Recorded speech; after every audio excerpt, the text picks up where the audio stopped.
I'm Christy McDonald, and here's what's ahead this week on One Detroit Arts and Culture. Jazz pianist Alexis Lombre and her new single this week as we celebrate Jazz Appreciation Month. Plus, getting ready to enjoy performances together again. Chris Collins on the Jazz Fest this summer, and the DSO's plans for audiences back at Orchestra Hall. And then learning more about Islam at the beginning of Ramadan. It's all coming up this week on One Detroit. From Delta Faucets to Behr Paint, Masco Corporation is proud to deliver products that enhance the way consumers all over the world experience and enjoy their living spaces. Masco, serving Michigan communities since 1929. Support for this program provided by the Cynthia and Etzel Ford Fund for Journalism at Detroit Public TV, the Kresge Foundation, Community Foundation for Southeast Michigan. The DTE Foundation is a proud sponsor of Detroit Public TV, among the state's largest foundations committed to Michigan-focused giving. We support organizations that are doing exceptional work in our state. Visit dtefoundation.com to learn more. Business Leaders for Michigan, dedicated to making Michigan a top 10 state for jobs, personal income, and a healthy economy. Also brought to you by the Fred A. and Barbara M. Erb Family Foundation, and viewers like you.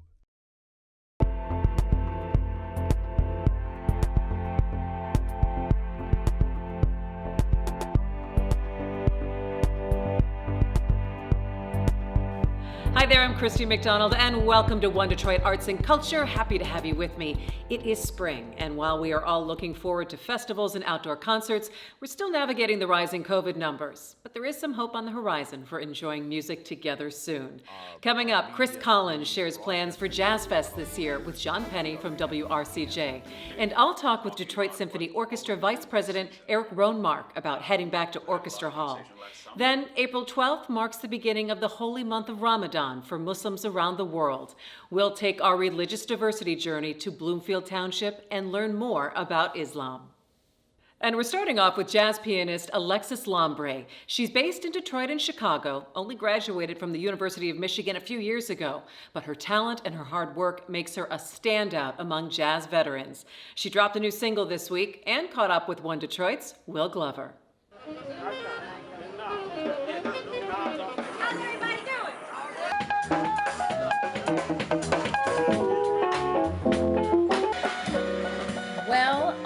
I grew up with, jazz was always loved in my family. It was loved deeply by my grandparents.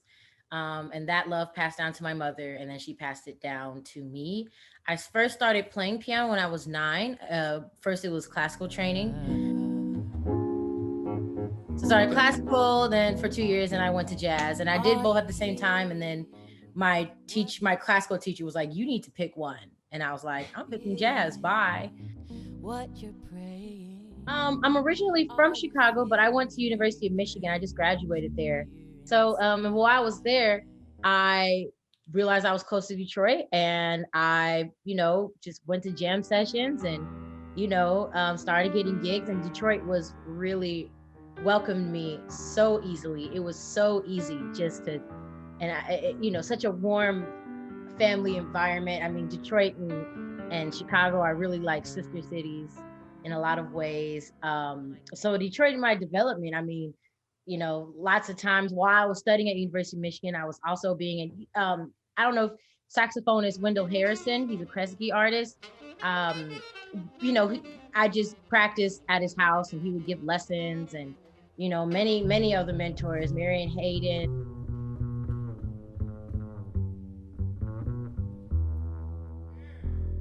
Talk to me about this new single and why you named it Come Find Me. What was the inspiration behind it? Take me through a little bit of the thought process of Alexis around this. Well, I started writing this song while I was in college at University of Michigan. We started writing it in the practice rooms. And I took it to my friend, producer Eddie Burns' house back in Chicago. And he put this kind of like hip hop R&B beat onto it. And before that, I've never even really performed non-jazz originals in public. So I was kind of terrified, like, oh my gosh, like my fan base is gonna hate me. I'm doing something different. Um, but melody and lyrics kind of come together. So "Come Find Me" was just there. Like when I figured out the melody, those lyrics were there. But I was wondering like in what context it was. So at first I was writing the lyrics and it was like about this dude, like, come find me when you want to treat me right and you want to act right. And then it started turning around. Like I had this kind of spiritual session. I'm a Christian. I love the Lord. And it just kind of ended up being a conversation between me and God saying, come find me.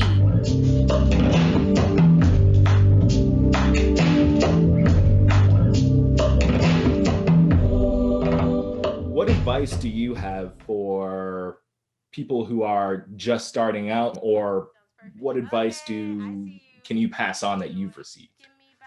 I guess the best thing I would honestly say is to know yourself, and to get to know yourself and realize like how much of yourself do you know? Because once you know yourself, you can know what kind of decisions you want to make, what kind of people you want to be around, and you can start visualizing where you want to see yourself. But if you don't know yourself, you're just kind of like a summation of everybody around you. And if you're not around all the right people all the time, then you're just kind of drifting in the wind. If you want somewhere to go,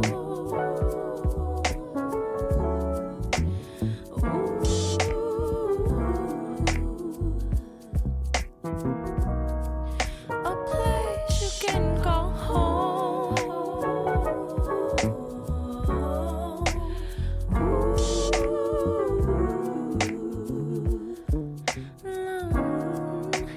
Come find me. Got to find some peace inside before you lose your mind. I'll be waiting. And we will get to hear more from Alexis at the end of the show. All right, well, if you didn't have it on your calendar, April marks Jazz Appreciation Month. And a lot of music fans are looking forward to Jazz Fest this year. Detroit Public Television teamed up with other media partners to broadcast and stream the event to music lovers around the world back in September. Well, John Penny from WRCJ caught up with Detroit Jazz Festival creative director Chris Collins for more on this year's lineup. I'm John Penny from WRCJ 90.9, here with the president of the Detroit Jazz Festival, Chris Collins. It's great to see you.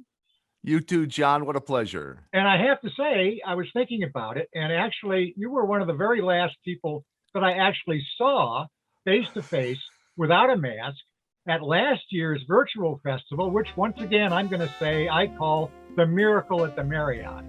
Because what you guys were able to pull off in a very short period of time was just masterful. We had two aces in the hole. One was, we are one of the very, very few no admission festivals and the largest in the country. So we didn't have a ticket profit to worry about losing. And secondly, we've been working on our media streaming and broadcast technology for about 4 years now, which we already had in the can with the help of DPTV and WRCJ and other media partners. So we had that going for us. And in the end, the real heroes of all that were the craftsmen and the creativity of those craftsmen in our community, because I remember drawing stages, because we had to build the custom sound stages. They didn't exist, as you know, on napkins and stuff. And then we created, computer realizations and had that all kind of ready. But when we pulled the trigger, we had over 425 crew, staff, and artists involved. I'm happy to say 3 months afterwards, not a single case of COVID, because we had, as you know, extensive safety protocols. And in the end, when we got the metrics, we reached nearly 1 million people in 32 countries, which I think was a beautiful thing for Detroit.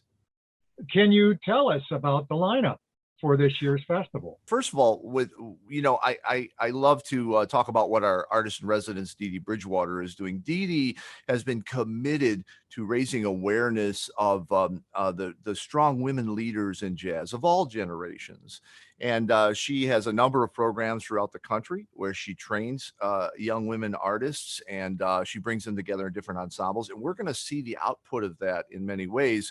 On Friday night, she'll be opening the festival with her the Woodshed Ladies Ensemble. And this is an ensemble she's put together from one of her very particular programs that brings different generations of really strong musicians together to perform some new music and some new arrangements. She'll be closing the festival with a big band of her all-female big band that again brings people, young ladies from all over the country together to perform with her. We're also going to have on opening night something everybody will appreciate, all new music by the great Herbie Hancock. So you're going to Friday night start with our 2021 artists in residence, and then the great Herbie Hancock with some of his new music and a new ensemble.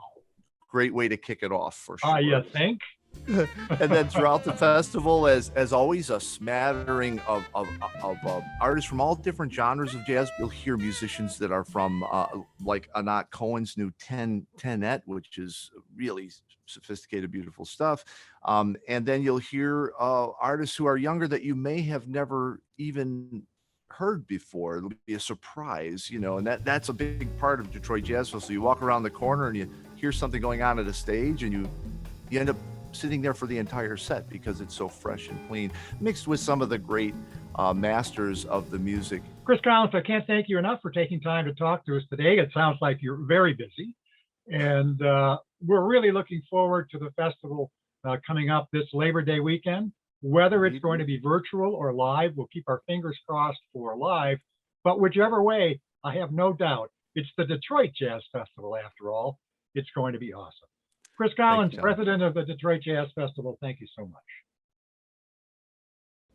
More arts and music organizations are trying to figure out what the fall season will be like. Last month, the Detroit Symphony Orchestra announced its new season and plans for audiences back at Orchestra Hall. I spoke with Vice President and General Manager of the DSO, Erik Ronmark. Give us an idea, Erik, of the conversations that have been going on recently behind the scenes that got you to make this decision and really this big announcement. Well, I think you hit it right on the head there, Christy. Hope. Arts and culture, I think, is here to provide people with a sense of hope. And that has been on our minds since we started talking about what we could do this season even. We had a lot of conversation last summer about coming back and doing something in our hall, but we didn't know what we were going to be allowed to do, how this pandemic was going to affect us all. But working together with the musicians of the orchestra, we came up with a great plan, a safe plan to come back and do concerts even this season. What is the DSO doing to make sure that things are as safe as possible? As we slowly start to bring audiences in even this spring, and then hopefully coming back to the fall, we're going to follow all the safety procedures as we have during this season. We have great UV filtration in our HVAC systems, and we want to make sure, even to the point of electronic tickets, contactless entries and stuff like that. It's really important for us to be safe. And right now, we could have audiences up to 250 people per the guidelines that are out there now. And that's what we're hoping we can get to as we get later into the spring. Rewind a year, DSO made the big announcement that Yadar Binamini was going to be the music director, and a very exciting announcement at that. And then all of a sudden, the pandemic hits. So 21-22 will really be his first full season. Talk a little bit about the programming that is going involved in that and what audiences can expect to see. Right, yeah, Yadar has been a true champ in this. He actually has been here conducting already 2 times in the fall, and has come here and quarantined safely and conducted the orchestra in 3 different programs this fall, and we're going to see him again in May.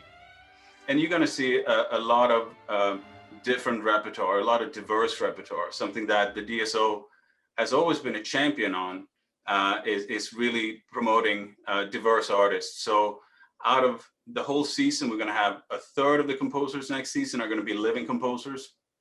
Over 25% are going to be Black composers.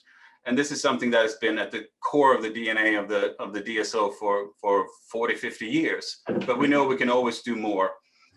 So there's some great programs. We're going to have Branford Marsalis come here and play a saxophone concerto. We're going to open with the Sibelius Violin Concerto and large Italian repertoire. and you're going to see Beethoven 9. With times of great trouble, sometimes we see great transition and great creativity come out of it. What do you think that we're going to be seeing musically in the next 5 years or so coming out of the pandemic, and just maybe some things that we haven't seen before, experienced before? When you have the time to sit down and think about how do we want to be different, not just as the DSO, but as an industry.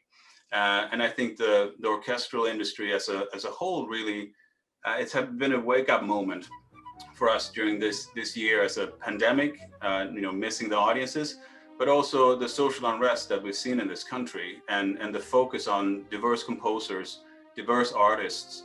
I think for us, that's something that we've always done, but we really want to do more. We really want to do more for Detroit, and not just Midtown where we are, but in the city as a whole. How would you describe it, Erik, to people when they sit together and they consume music together? Music is an art form that you experience in real time. And so when you come to Orchestra Hall, you and 2,000 of your closest friends are sharing that experience together. And once that concert is over, that experience is gone. No two performances are alike. So it is truly a shared experience that you are living in real time. And I think that's what's so unique about music.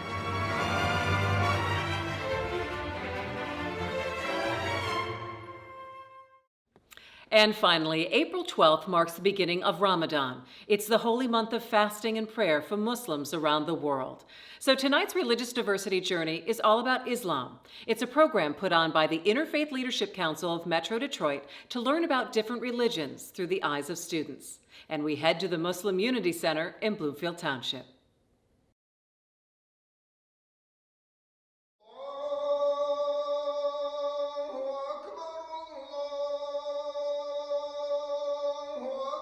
Assalamu alaikum, peace be upon you. My name is Dima Al Gamal. I am a member of the Muslim Unity Center Interfaith Committee and a formal board member. The Muslim Unity Center was founded in the early 90s, and there's about 300 families who are members of the Muslim Unity Center. Muslim Unity Center is home away from home to a lot of community members. Maria is going to be our guest today. I invite her through multiple sessions to explore our values and our tradition, the Muslim faith traditions. She will learn about the fundamentals and origin of Islam. She will also learn about the contributions of Islam to civilization, as well as the role of women in Islam, and much more. Assalamu alaikum, peace be upon you. Welcome to the Unity Center. My name is Dima Al Gamal. I'm an Interfaith Committee member. Welcome to the journey. Let's start. This is Patrick and Erik. Hi, Assalamu alaikum, Maria. Nice to meet you.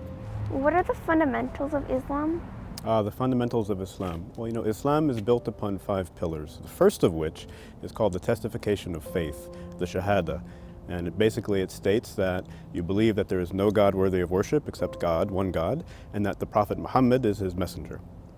Is Islam a new religion? Muslims believe that from the time of Adam and Eve all the way up to the present, and continuing through a line of prophets and revealed scriptures, that Islam came as a completion of that chain of revelation. Who are Muslims? Muslims represent every race and nationality across the world. Did you know that not all Muslims are Arabs? Only 15% of the world's Muslims are Arabs. Here at the Unity Center, you'll find people with origins in the Arab world, from East Asia, from Africa, all over the world. Hi, what are you doing? We're just setting up decorations for Eid. What's Eid? Eid is the Arabic translation for a holiday, and Muslims celebrate 2 holidays, Eid al-Fitr and Eid al-Adha. How do Muslims celebrate Eid? They celebrate Eid by gathering at the local mosque for special congregational prayers and services. They give charity to those that are in need, and they also gather with family and friends and celebrate with good food, fun, new clothes, and plenty of gifts. What do you say to a Muslim during Eid? We say Eid Mubarak, which means a blessed holiday during both Eids. How many times do Muslims pray each day? Muslims pray 5 times each day. When you see a Muslim pray, you will most likely see them going through different motions. You'll see them standing up, you'll see them bowing down, you'll see them then prostrating. This is the greatest way of showing one's submission to God. Do Muslims only pray in the mosque? So for a Muslim, he or she are able to pray anywhere, any place. The moment the time comes in for prayer, they are asked to pray. This is why some students prefer to pray in a quiet place in school. Do men and women pray in the same place in the mosque? The answer is that women are given the option. In the time of the Prophet, peace be upon him, women and men prayed in the same prayer hall. So it is permissible Islamically for men and women to pray in the same prayer hall. Can you tell me about what Islam has contributed to civilization? That's a brilliant question. As you can see from these 1001 invention posters, that the Muslims contributed to schools, hospitals, the universe, and the Muslim civilization. And this ran from the 8th century all the way to the 16th century. And this was titled the Golden Age for the Muslims.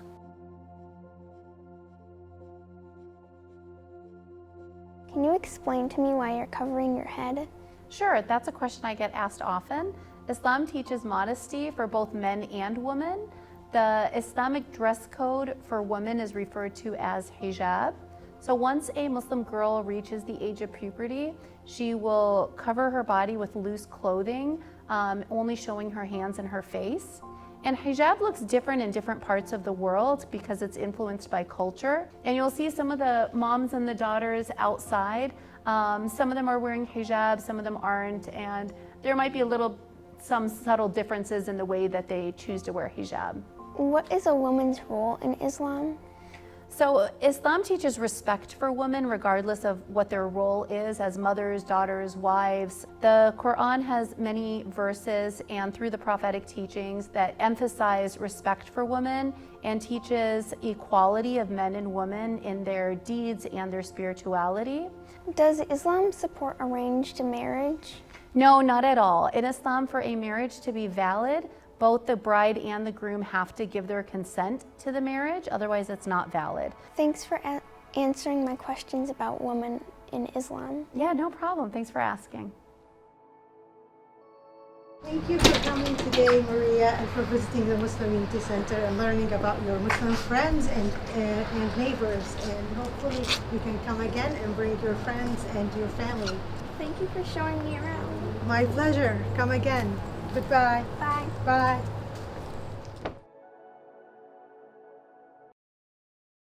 And for all of our religious diversity journeys through different faiths, just head to our website at onedetroitpbs.org. All right, let's leave you with a performance now from jazz pianist Alexis Lombre. Enjoy it, and I'll see you next week. Take care.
You can find more at onedetroitpbs.org or subscribe to our social media channels and sign up for our One Detroit newsletter. From Delta Faucets to Behr Paint, Masco Corporation is proud to deliver products that enhance the way consumers all over the world experience and enjoy their living spaces. Masco, serving Michigan communities since 1929. Support for this program provided by the Cynthia and Etzel Ford Fund for Journalism at Detroit Public TV, the Kresge Foundation, Community Foundation for Southeast Michigan. The DTE Foundation is a proud sponsor of Detroit Public TV, among the state's largest foundations committed to Michigan-focused giving. We support organizations that are doing exceptional work in our state. Visit dtefoundation.com to learn more. Business Leaders for Michigan, dedicated to making Michigan a top 10 state for jobs, personal income, and a healthy economy. Also brought to you by the Fred A. and Barbara M. Erb Family Foundation, and viewers like you.